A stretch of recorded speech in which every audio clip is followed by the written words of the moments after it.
Hello, lovelies.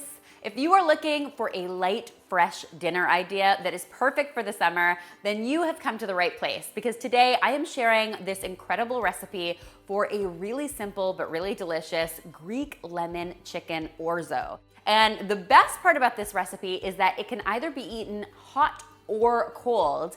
I actually prefer it cold, so what I'll usually do is make it a day or two in advance, and then it can stay in the refrigerator for up to 3 days. It's perfect for lunch, perfect for dinner, really, really filling, but also nice and refreshing.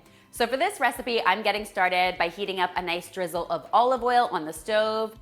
And as soon as my olive oil is nice and hot, I'm going to go ahead and get some garlic into the pan. You guys know how much I absolutely love garlic, and this recipe is no exception. I'm just going to let that garlic get nice and fragrant for about 30 seconds or so, and then I'm going to get my chicken into the pan. Now in this case, I'm using some boneless, skinless chicken breasts that I've just cut into 1-inch cubes. You could also do this with chicken thighs if you wanted to. That would definitely work here. And I'm just going to go ahead and season these liberally with a little bit of Greek seasoning, as well as some oregano. I've got a little salt and a little pepper headed in here. We'll just let that chicken cook away until it's nice and golden on all sides. And then it's time to add our cooked orzo to the skillet.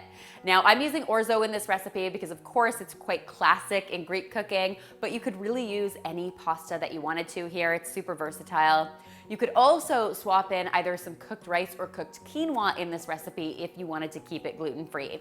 But orzo just felt right, so I'm going for it.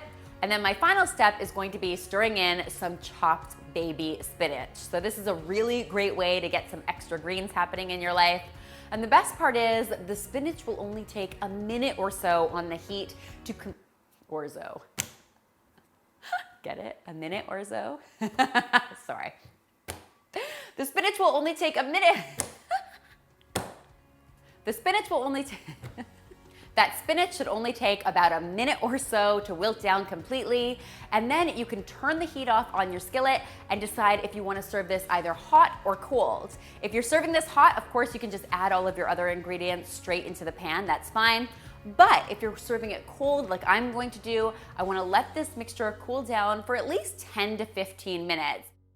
Once your mixture is cooled down, we can add the rest of our yummy ingredients, starting with some cherry tomatoes.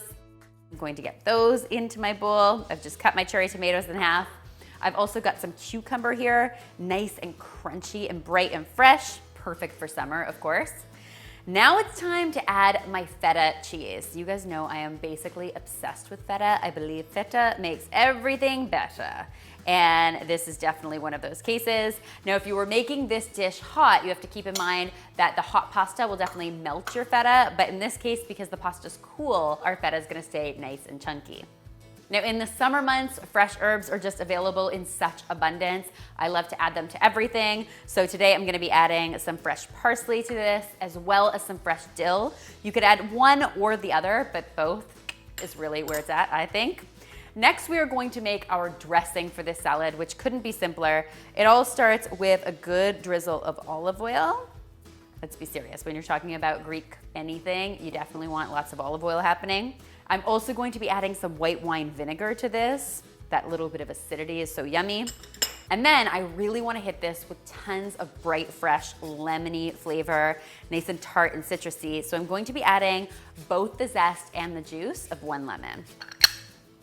And oh my gosh, guys, it's really that simple. We'll hit it with a little more salt and a little more pepper, give it all a good toss, and it is ready to be enjoyed either immediately, or you can store it in your refrigerator for 2 or 3 days.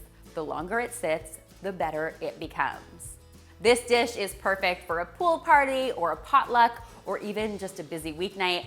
I really hope you guys will give it a try, and if you do, be sure to tweet me, Instagram me, or Facebook me a photo, because you know how much I love seeing your kitchen creations. Remember, the full recipe, as always, is linked in the description box below, so you can find it there. And finally, if you haven't already, be sure to subscribe, because there is lots more deliciousness where this came from.